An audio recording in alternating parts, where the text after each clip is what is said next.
Hi, everyone. Krista Sperling, co-founder of We the Veterans here. On behalf of all of us at We the Veterans and our friends at News Literacy Project, thanks so much for joining us. I'm so thrilled so many of you who've turned in because it means you recognize the threat misinformation poses to our democracy and civil society, and you want to learn more about it. This webinar is applicable to anyone, but we targeted this session toward veterans and military families because we know what a special place they hold in American society.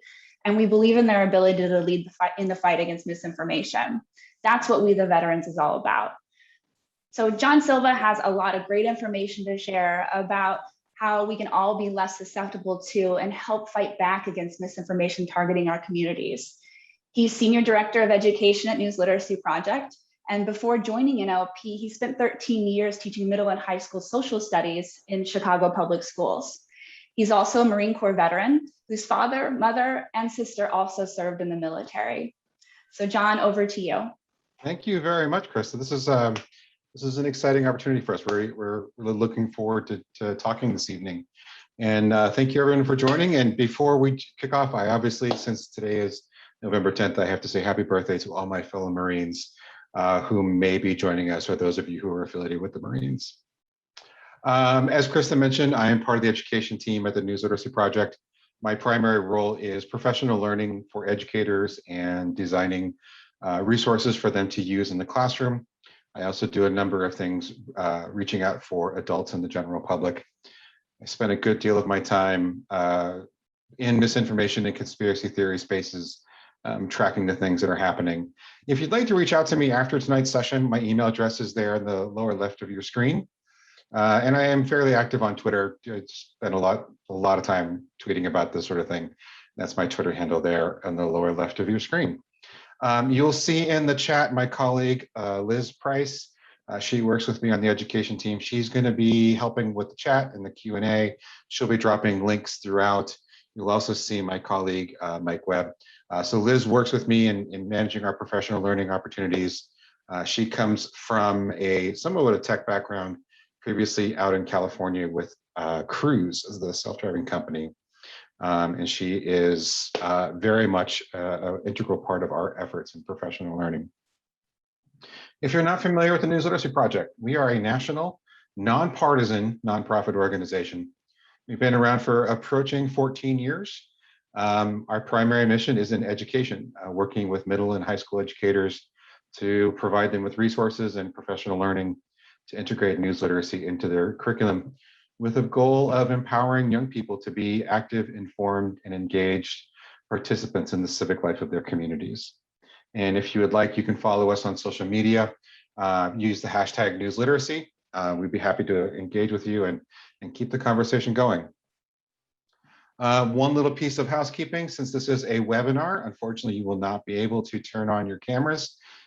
So you can use the chat function if you just want to send general messages or make a comment about things. If you'd like to ask us a specific question about one of the things we're talking about, one of the concepts, one of the examples, please use the Q&A function.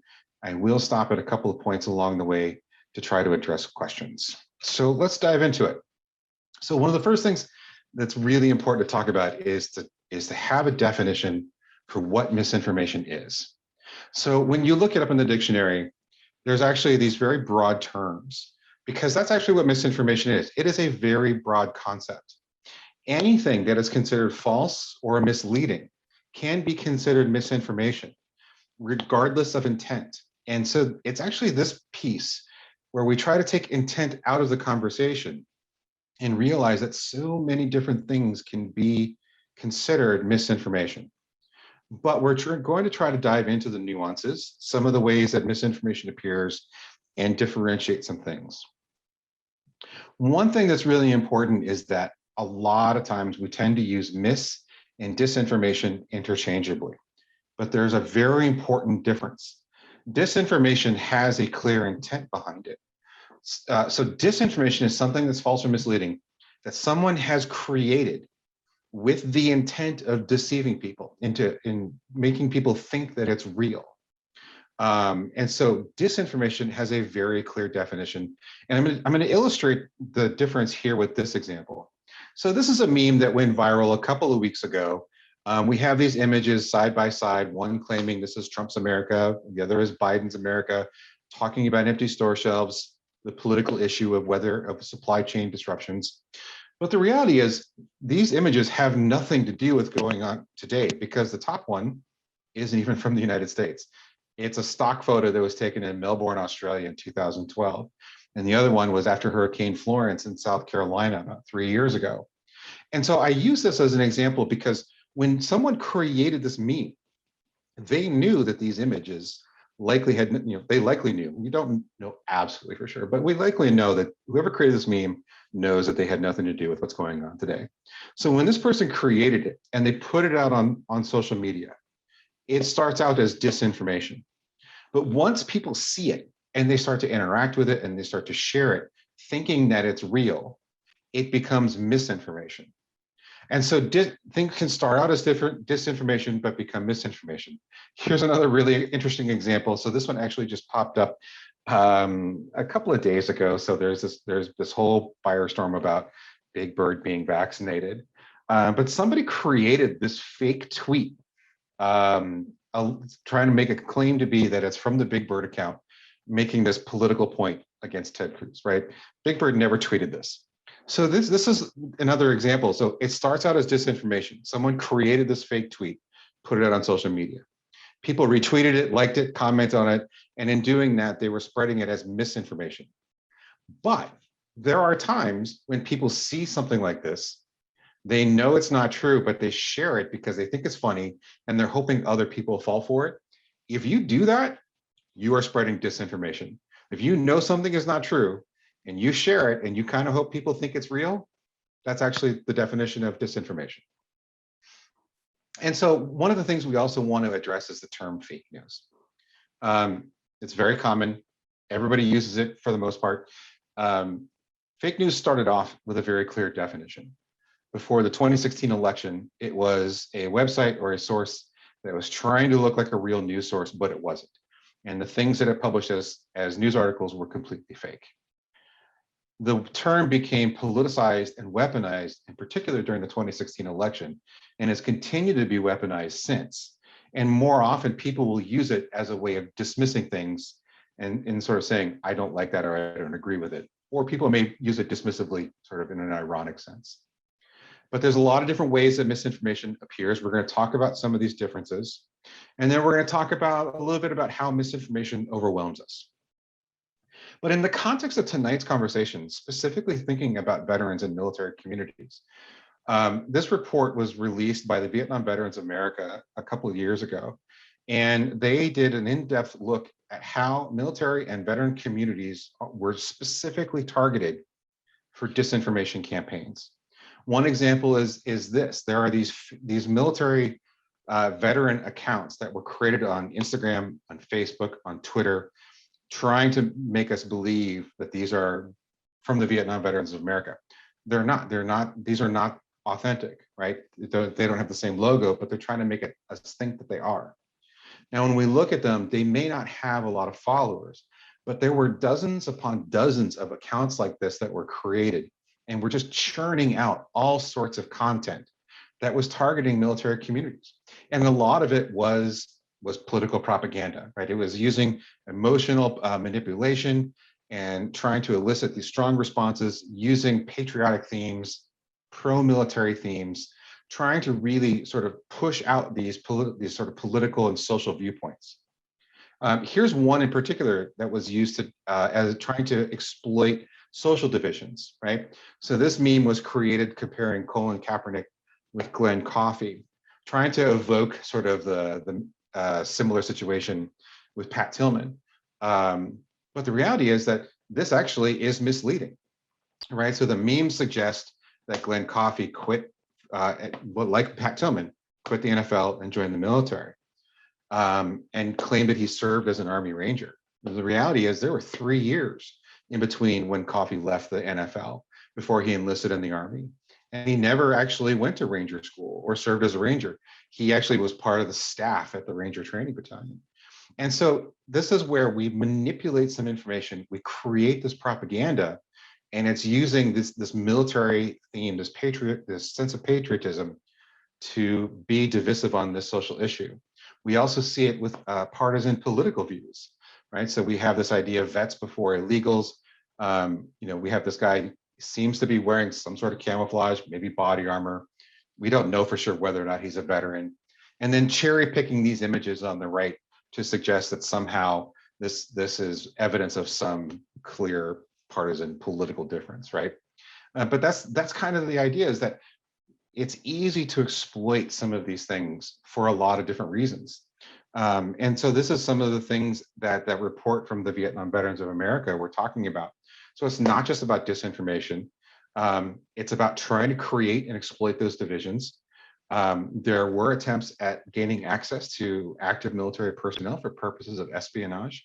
But then we also see it in sort of some of these ways of using and targeting, especially older veterans, for fraud, for identity theft, trying to raise money for fake veterans groups through this fraudulent fundraising.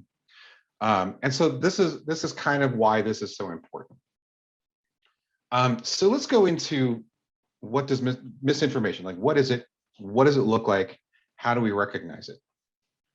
So at the News Literacy Project, when we teach this to students, when we provide these resources to educators, we have created our own taxonomy of 5 types of misinformation.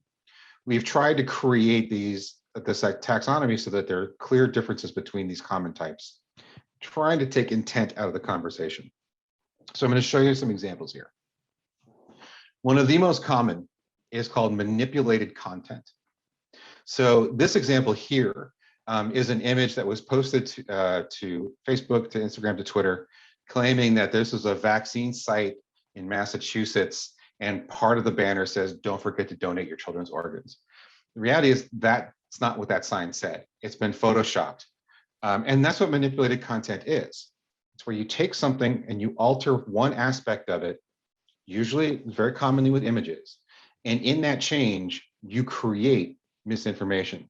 So here's an example. So this image on the right is the original image. So it was actually from the weekend of July 29th, when the New England Patriots held a vaccine, like a mobile vaccine site at Gillette Stadium. So you can see that part of the sign was actually just that the vaccines were there, and it was just that part was in Spanish. But by changing that piece, we create misinformation. So photoshopping is very, very common, but there's also other ways that we can do it. You may remember a while back, there were a couple of videos of Nancy Pelosi that went viral, claiming that she had given a speech while she was drunk. But the reality is that those videos, while authentic videos, had been manipulated and slowed down to 75%. And by slowing it down and manipulating in that sense to make us believe that she was drunk, we've created manipulated content misinformation. One of the others that's very common is what we call false context. So this example here, this video went viral towards the end of August during the American withdrawal from Afghanistan. And that time period, in that there were so many different things that were going viral in terms of misinformation and disinformation. So this was claiming that there was an explosion at a hotel near the Kabul airport. It's a real video, but it's not from Afghanistan. The video was actually about a week earlier, less than a week earlier, and it was a video of an airstrike in Gaza. So by taking the video and changing the context, we've created false context misinformation, and that's what that is. You change a quote, you change the caption, you change the date, and by putting it in this false context in this new form, you've created misinformation. It is very common that things like this get used during major breaking news events. And video footage is very popular. One of my favorites is when we see like video game footage being used in some of these things. But here's another example that happened. This went massively viral at the end of August. So Act for America put out this tweet on the left claiming that the United States military had left behind these military service dogs. And in that sort of viral outrage and that uproar, PETA picked up on it and they amplified it. And a number of other people were amplifying this idea that somehow we had left these service dogs behind. when the reality is, yeah, there were dogs in crates at the airport, but they had nothing. Those weren't American military dogs. They were actually part of a small animal rescue in Kabul. But the thing is, like, just by changing the caption, by putting in that context, they created this like massive type of misinformation. And you can imagine, like, this idea that we left the service dogs behind. You can imagine just how easily people can be duped by this. We'll talk a little bit about emotional manipulation in a minute. What we used to call fake news, we now call fabricated content. So this is, generally speaking, this is websites that are created to look like they're real news sites, and they publish articles that are designed to look like real news articles, but they're all completely fake. And they're usually designed, we also call them clickbait, because they're really designed to generate ad revenue, but they're also designed to sort of further hyper-partisan political views. So this website, Best News Here, publishes a lot of these articles. If you read this news site, you would believe that Bill Gates, Hillary Clinton, a number of other people, prominent people, have all been tried and convicted, and in some cases even executed in military tribunals in Guantanamo Bay. And so fabricated content is something where it's all made up, but it's designed to make us think that it's real. This is another example. Real Raw News does a lot of these things. They put out a number of articles after the death of former Secretary of State Colin Powell. This one example claiming that he had committed suicide. And you can also see here that the military has convicted Andrew Cuomo in a military tribunal, and actually Hunter Biden was hanged, which obviously he wasn't. None of these things are real. Another one that's also very common, and it's somewhat similar, and so going back to this Big Bird tweet, this is what we call imposter content. So someone has created this fake tweet, but they've attached a well-known name to it to make us think that it's authentic. So it's this imposter angle. So it could be a politician, a celebrity, and here it's beloved Muppet, trying to make us think that it's real. This actually isn't a real tweet. It's a screenshot that looks like one. And so imposter content is trying to use that well-known name to fool us into thinking something is real. We saw a couple of others recently. So the one on the left, claiming that Betty White had tweeted this out. It's not a real tweet. The one on the right is from some time back. Somebody created this fake tweet, making it look like the Chicago Police Department's official account was tweeting in support of convicted Minneapolis police officer Derek Chauvin. And the reality is they're actually very easy to make. If you go into Google Play or the iTunes App Store, there are literally dozens and dozens of apps that you can use to make these things. Please, please, please, for the love of all that's good and holy, don't do this. But it's just to be aware that it's very common, and it's very easy to do. The last one I'm going to mention is satire. This is one of the 5 that actually has an intent behind it. Generally speaking, most of us recognize what satire is. We know some websites that are very common, such as the Babylon Bee, the Onion is another, right? Satire, we all generally understand what satire is. But the thing is that satire is used to defend other types of misinformation, right? Especially if there's criticism, right? People will say, hey, it's just satire. It's not my fault you thought it was real. But in a lot of cases, satire has been diving more and more into political things, and it's hitting more and more of these like hot button political issues. But also, satire is very easily taken out of context. I'm going to show you a video example of what I mean by this. So this is a video clip that was posted to a YouTube channel as satire. And I'm happy to take questions if that's what I'm supposed to do, Nance, whatever you want me to do. Am I off? No, we don't want him to talk. So they edited this video of an interaction between Joe Biden and Nancy Pelosi, and they edited it to make it sound like Nancy Pelosi was saying, no, we don't want him to talk. So they manipulated the content into creating satire. And if you go to the channel, right, this is where it was posted, right, that this guy calls himself a conservative comedian. He does a lot of satire in these comedy videos.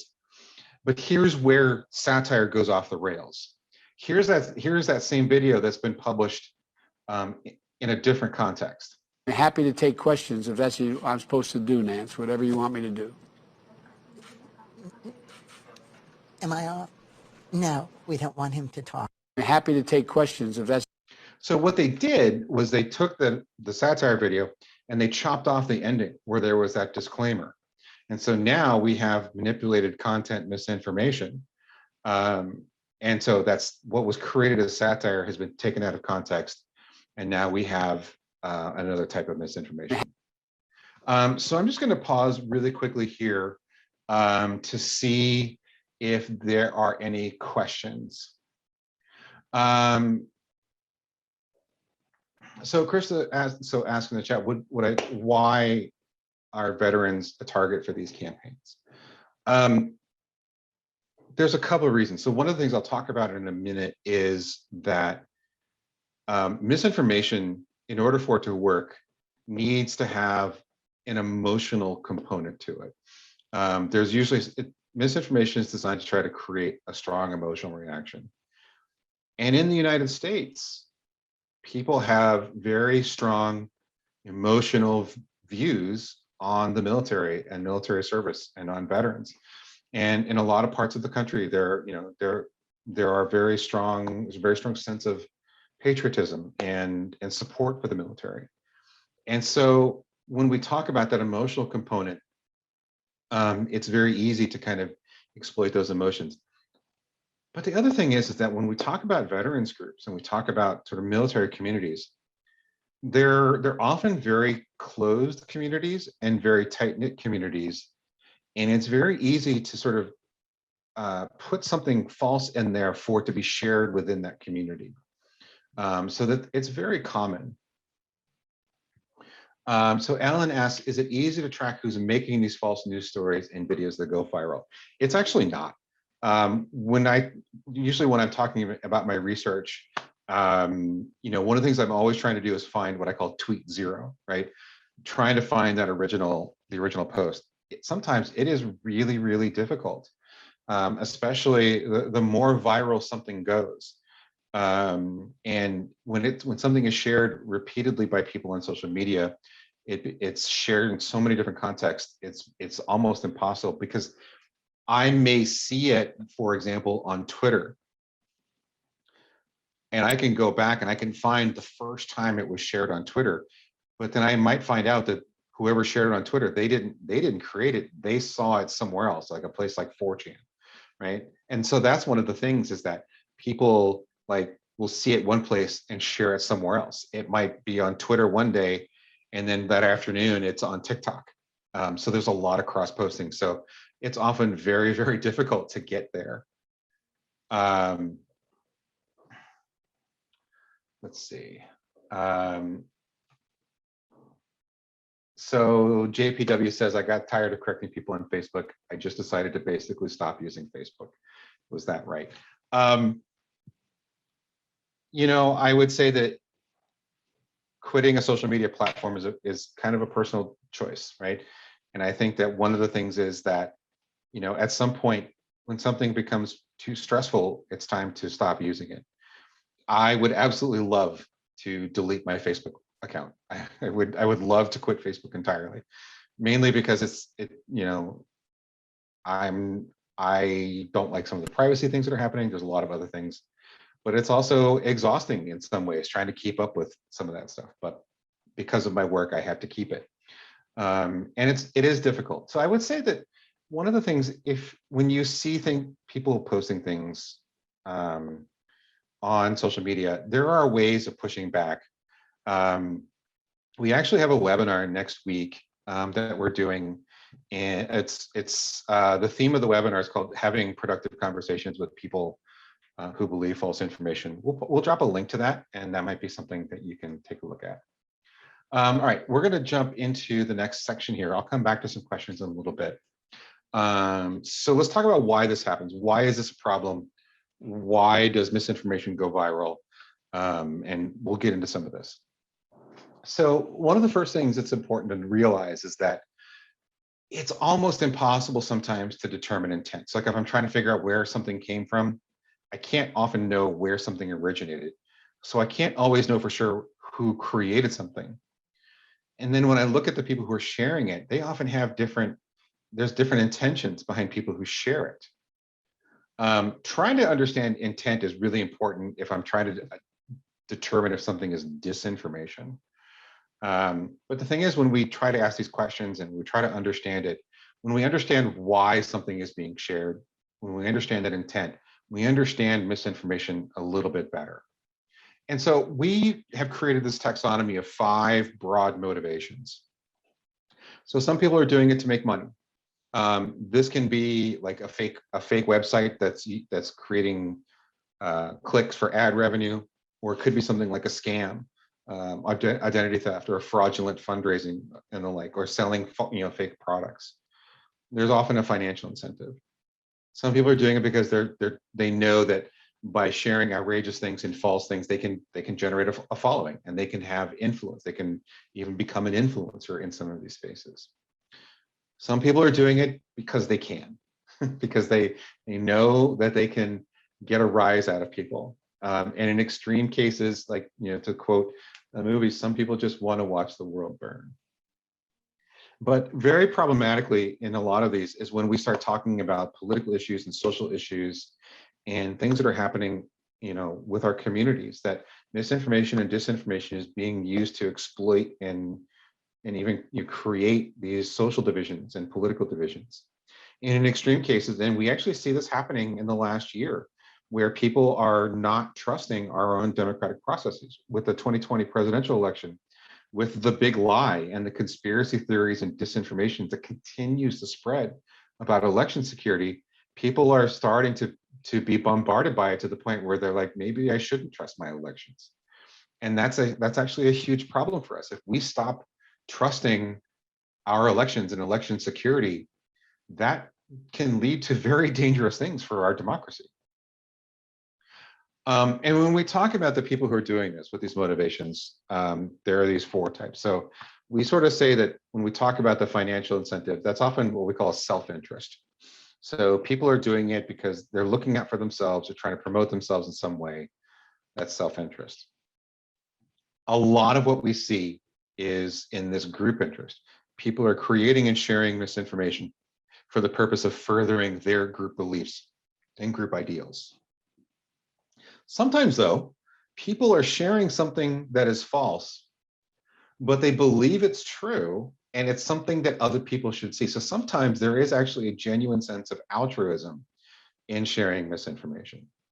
And then those people who want to see the world burn, that's this malicious propagation. These are people who are just trying to share the worst information possible. So I'm going to try to show you some examples here to kind of highlight these types of examples, right? And obviously sometimes it might look like more than one thing. So this is an account of a guy who has a private sort of homeopathic natural health practice. He spreads a lot of false information about vaccines, about medical science, in this case about the effectiveness of the vaccine and face masks, because he's trying to drive traffic to his practice, right? So he has a financial incentive for spreading false information. And he's trying to look out for himself. So he's trying to create this doubt in traditional medical science to get people to go to his practice.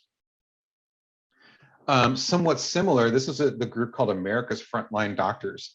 This is a large group of people who are doctors of varying types. Not a lot of them are medical doctors, but they have been at the forefront of anti-vaccine, especially with COVID-19. Against traditional sort of medical practices. This group actually set up a way for people to get a virtual visit to get a prescription for things like ivermectin and hydroxychloroquine. They put out a great deal of misinformation because they're trying to promote themselves and their group beliefs. What's interesting is both of those groups, that doctor that I mentioned and America's Frontline Doctors, are part of what's called the Disinformation Dozen. So the Center for Countering Digital Hate did a study of medical disinformation and misinformation on social media in particular Facebook and Twitter, and they found these 12 people in groups that were putting out an overwhelming amount of the misinformation that was being shared by lots of other people. There's a lot of misinformation and conspiracy theories on TikTok, surprisingly enough. A lot of people don't realize this, that TikTok has a massive misinformation problem. These are screenshots from 2 videos that people made trying to promote taking ivermectin in lieu of a COVID-19 vaccine, right? And these are people who have been manipulated into believing that these are legitimate treatments for COVID-19, and they're trying to spread this belief. So as kind of twisted as it may seem, people are doing this out of a sense of altruism. And then this is probably an extreme example of what we call malicious misinformation. The more you look at this example, the more problematic and horrifying it becomes, right? So we've got the vaccine checkpoint, we've got the helicopters flying overhead, the crying baby, the mom's being held down.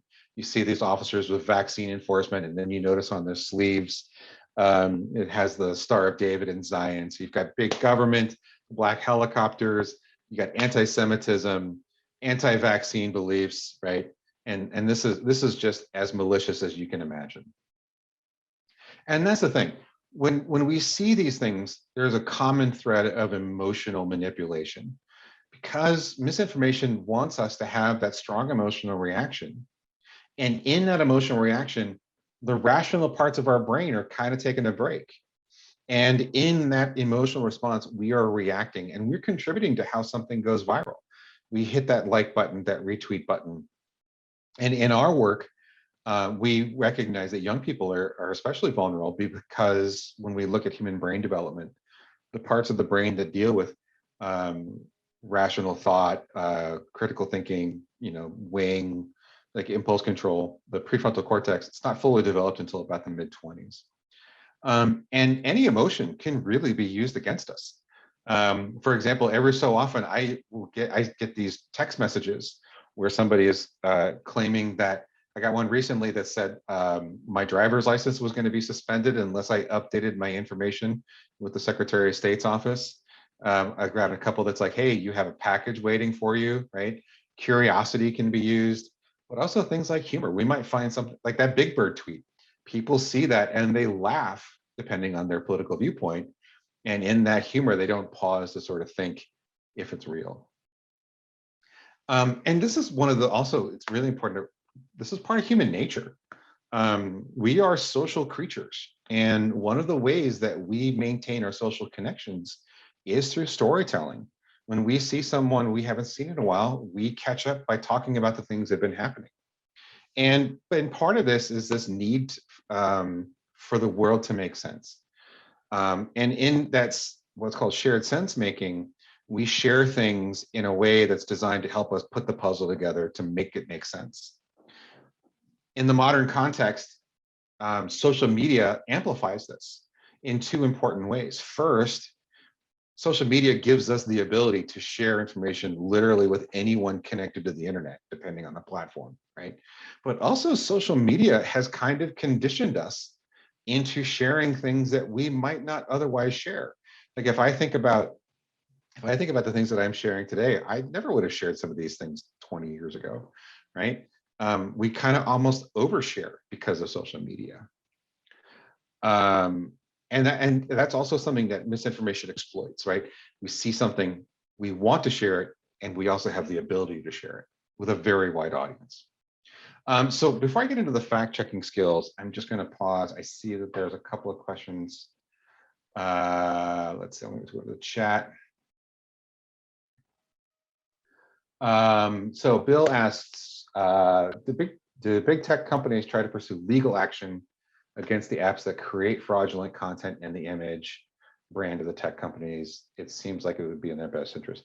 They don't necessarily take legal action, because what's interesting is that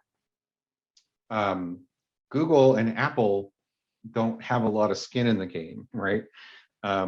People aren't, you can't create fake things that are specific to Google, right? But like people create these things, and they'll remove them from the App Store or Google Play Store at the request of the platforms. But there's just so many of them out there, and it's not just the apps. There's also websites. There are probably hundreds of websites that will do this at this point. And so the reality is that it's probably more important for the people who are being targeted to pursue that. But it's such a murky area because, you know, you've got the people who've made the apps. They won't claim responsibility for what people do with the app, right? It's still a very murky legal area, and just the idea of all that litigation just boggles my mind to think about how complicated that would be. And you're right, it would be in their best interest, but I don't know that they are willing to spend the time and resources to pursue all of that. So Luke says, is it most helpful to withdraw when false information enters the conversation, or should we stay engaged and potentially be dragged into the craziness? I think the most important question you have to ask yourself before you make that decision is, who is bringing the crazy, right? If we're talking about someone you have a close relationship with, who's sharing something that's false or has this like false belief, I think it's more important to try to find a way to productively engage in that conversation. If it's just some random person that you follow or they follow you on social media, you don't really know who they are, I don't know that it's really important to engage. The caveat to all that also being like, it also depends on how important the issue is to you. I think if it's something where there is the potential for it to get heated or even hostile, I wouldn't necessarily try to dive into it and try to engage. But if it's something that is important to you, and if it's a person who's important to you, there's some ways that you can do it. And I'll just say very quickly, we have some resources on our website. We have an acronym called PEP, and that's patience, empathy, and persistence. So one of the first things I'll recommend is out of that is that you have to sort of take your time to try to engage in the conversation in a deliberate way, right? You don't want to just dive right in, right, and try to have an argument. So you have to be patient. You have to do things slowly. You have to approach it with empathy. You have to recognize that this is something that this person genuinely believes, right? And you have to be respectful of that, right? I kind of put it this way: if you see someone and you want to say, "I can't believe that you believe this," chances are their response is going to be, "I can't believe you don't believe this." Right? And so you have to have empathy for their belief and the fact that they genuinely believe it and they've been manipulated into that belief. And then try to have a conversation, to share information, share anecdotes, listen to them, be willing to look at their sources, share your sources, and we'll share some links to this so you can take a little bit of a closer look there.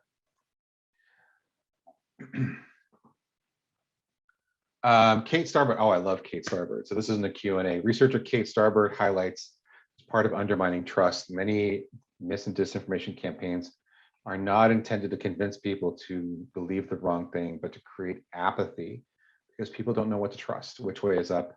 And so they throw their hands up and give up and withdraw. How do we not just protect truth for information, but also stop people from giving up and withdrawing from their civic responsibilities? Yeah, that is an excellent point, and especially with that research that Kate has been doing, is that misinformation on one level is designed to overwhelm us. It's designed to bombard us with information to the point where we just give up trying to fight it. But also, in some ways, it drives us towards cynicism, right? We get to the point where there's so much false information that we just don't believe we can trust anything. And that's a very dangerous place for us to be. We don't want to be in that cynicism space. We want to be in a more critical space, more skeptical space in some cases. I think part of the conversation has to be, what can you trust? And what does it take for you to trust the source? We actually just published a new resource on our website. And I don't have the link handy, but maybe Mike or Liz can find it. We just published a new resource that's about evaluating news sources to determine if a news source is trustworthy or not. Trust is a really big part of this, because that knowing what we can trust and having an idea of what we want to look for gives us a comfortable baseline to fall back to when we start to feel overwhelmed. So if we're seeing a lot of information, having that trusted space and being able to articulate that to others, being able to say, like, here's what I trust, here's what I see, and here's why I trust it, and sharing it with people so that they can sort of join you at that baseline and go from there. Okay, let's talk about how we check some of this information. Let's talk about some basic fact checking. Some of these will seem very simple, but I'm going to talk about it in the context of how some things work together. So we highlight 3 basic fact checking skills that work together. One of the first things that we often don't think about, but it's an important first step, is just using your eyes, just looking really closely at something and questioning what we see. And then, depending on what we're looking at, there are some other tools that we can use to search for more information, to search whether or not something is authentic. One is called the reverse image search. It's a specialized search tool that will try to match the pixel pattern of an image with images in a search database. And then the other is what we call lateral reading. So lateral reading came out of research from the Stanford Graduate School of Education. Sam Weinberg and Sarah McGrew have been doing a lot of stuff with online civic reasoning in this. And so lateral reading is a way of saying, like, I'm going to go and I'm going to open up a new browser tab and I'm going to search for more information, right? So when we go back to this example from the beginning of the presentation, right? One of the first things that we can do by looking at the image and questioning, right? Do we have any context, right? So it says that, Trump's America, Biden's America, but do we have is there any evidence provided? Do we have a caption, a date? Is there anything that we can see that would give us an indication that these are authentic images? Like, can we see when and where these were taken? Or are we just kind of expected to take it at face value? Do these images make sense? Could there be another explanation? So just by looking and asking some questions is an important first step. We can use that reverse image search. We can search for these images to try to find other versions of it. So if we can verify the details, maybe a date, a location, additional context. We might also just do a Google search. We might search for some details about the meme and the claim. One thing that's also important to remember when we're doing this is what's called click restraint. This also came out of Stanford. So click restraint is, simply put, don't just click on the first thing that pops up in your search results. You really want to look at what's coming up and seeing which ones might be most relevant. Because if you're trying to verify it, you want to be as deliberate as possible. So this is an example. So this meme popped up around around the recent anniversary of the 9/11 attacks.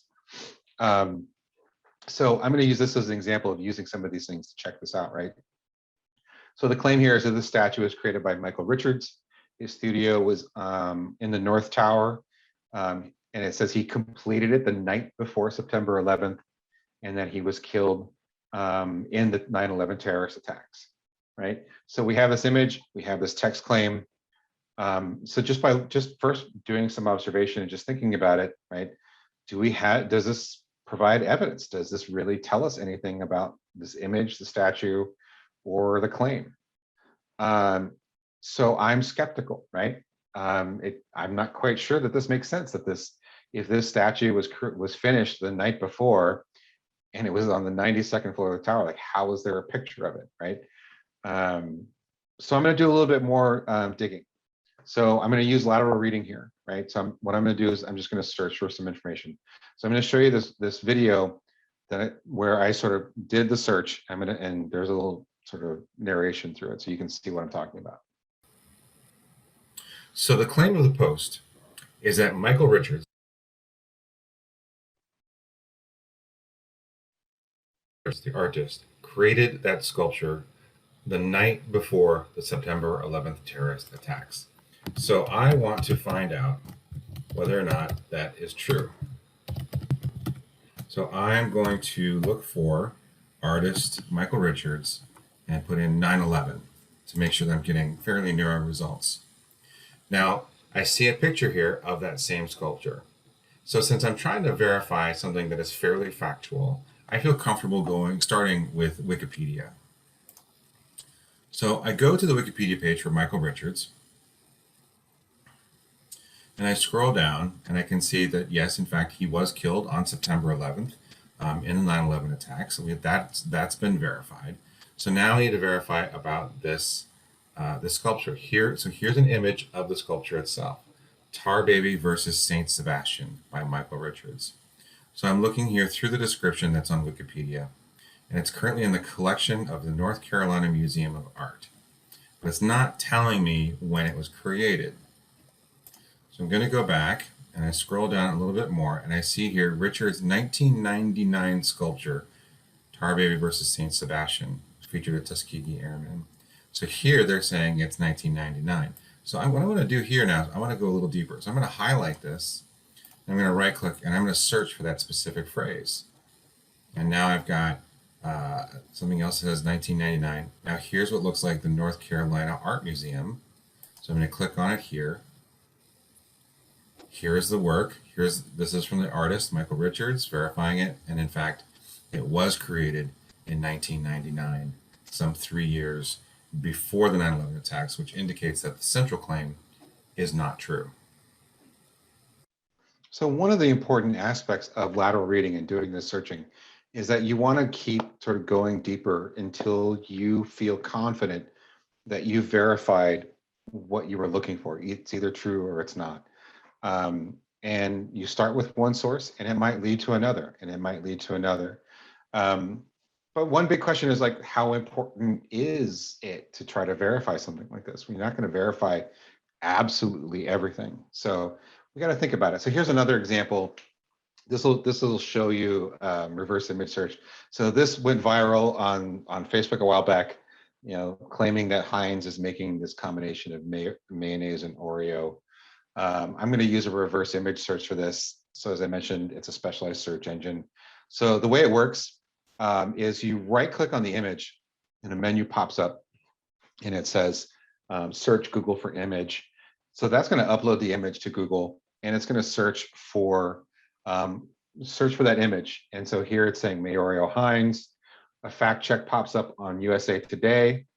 I scroll down, I see other versions, and I see that there's other versions of it on these websites. And so I can see these different websites, and I got to think about which one might be effective, right? I could look at Socially Trend, I could look at Snopes, right? And so the reverse image search is going to find matching images, and it will help me find things. Another thing that could also be good is like trying to figure out what's the source of the image, like where did that image come from? Now, if we do a little critical observation on the original image, we might notice that it says Dr. Photograph at the top of the label. So if I go to Google, I put Dr. Photograph in quotation marks. By putting it in quotation marks, that's going to search for that exact phrase, those two words together. And like one of the first things that pops up, it says Dr. Photograph on Instagram. And I click on their website, I click on that link, and sure enough, it's an Instagram account that creates these fake products, including Thermostat Simulator 2. Now that's what I call neighbor shooting off fireworks at 3 a.m. So it's fake products. And I have found the original context to verify that it's not a real product. So we have a resource on our website called 8 Tips to Google Like a Pro. We developed this in collaboration with Cindy Otis. She's a former CIA analyst. She does a lot of work in disinformation spaces. She's got a great book called True or False, a CIA Analyst's Guide to Spotting Fake News. We'll drop a link to this so you can use this to try to use some more advanced search techniques. So one thing I want to mention, you will inevitably come across fact-checking organizations. There are a number of them out there.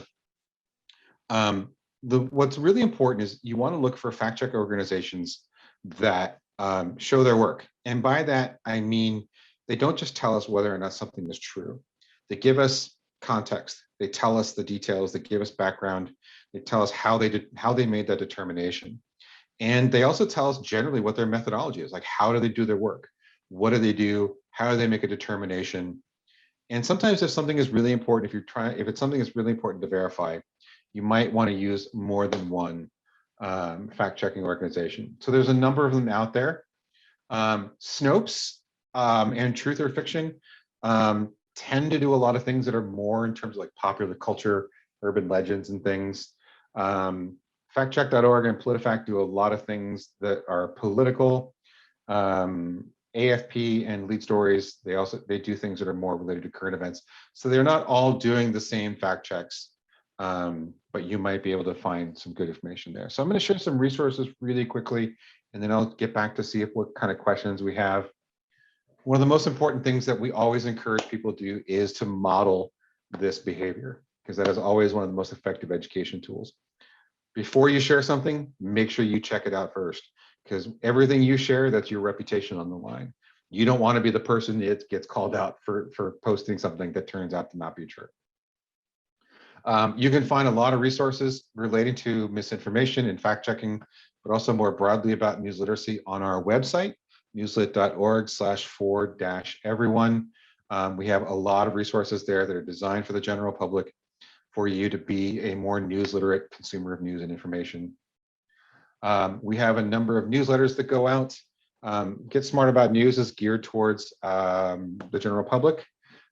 If you are an educator or you know someone who is an educator, we have a newsletter called The Sift. It's designed specifically for teachers who are trying to integrate news literacy into their curriculum. If you like podcasts, we have our podcast is called Is That a Fact? We are currently in season 2. We have done a lot of great content on this. My amazing colleagues, Dara Worland and Mike Webb in particular, do a lot of work on this. They've done things on misinformation, on hot button issues in journalism, conspiracy theories and the like. You can find Is That a Fact on most major podcast services, as well as our website. And then the last thing, because we are an education-focused nonprofit, if you are an educator or you know someone who is, we would love to work with them. We have a number of great resources that are available for people to integrate news literacy into the curriculum. We would love it if you would be willing to share our website and our resources with people who are connected to education, because that's what we do. That's our main thing. So I'm going to pause again here. We got about 7 minutes to look at some questions.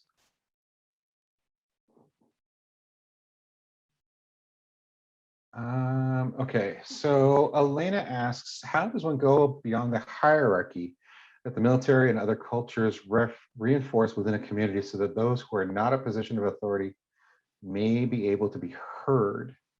I'm hearing from people in high power positions pushing this disinformation and thinking of various religious institutions as well.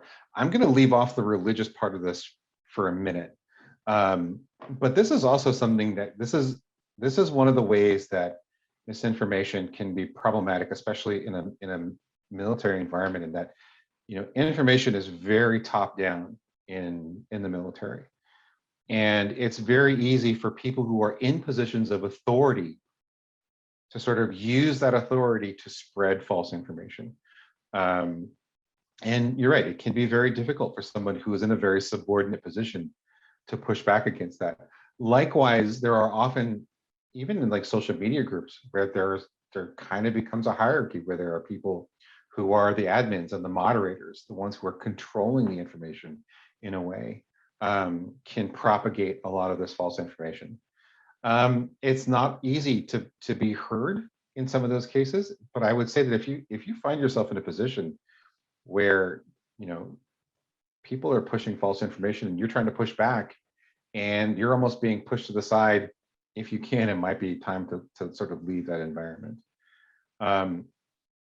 Religious institutions, that's a very complicated area, right? Because, you know, there's a difference between spiritual belief and religious teachings and things that can be proven true or false, right? There's a difference between that sort of spiritual belief. And I think where things go off the rails, and we do see this in some religious communities where religious leaders become political. You know, there's not much we can often do in that context. You know, it's almost, you know, we call it the bully pulpit for a reason. I think it's important to try to, if you find yourself in a position where you want to push back, going back to that idea of being patient and not being confrontational.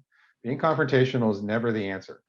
Trying to push back in a way that's reasonable, trying to push back in a way that focuses on facts, pushing back in a way that shares reliable information, and trying to make things a conversation. It's really important to remember that you shouldn't try to approach it as a debate. Don't try to think of it as like you're trying to win or lose an argument. Try to see if when you're pushing back that you can encourage people to engage in discourse. This is one of the most difficult things because so much of what we do, especially online, is framed as a debate. But discourse is really important, and we need to be able to have conversations about these things. So try to approach it in a way that says, "Hey, I'd like to talk about this. I'd like to share information.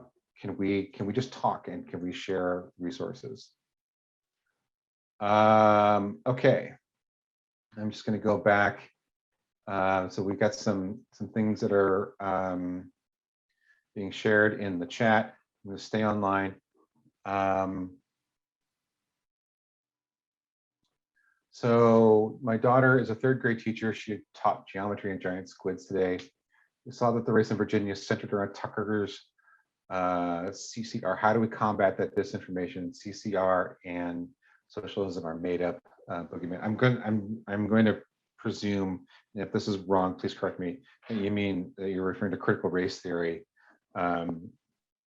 Yeah, so there is a lot of disinformation and misinformation around what is and is not being taught in classrooms. And this is a huge problem because, for a lot of parents, what our kids are learning in schools is a very emotional issue. It's something that's very important to us. And when people come to us and say, "Oh my God, your kids are going to be taught communism and all these things," right? It's often difficult to push back because things are so emotional.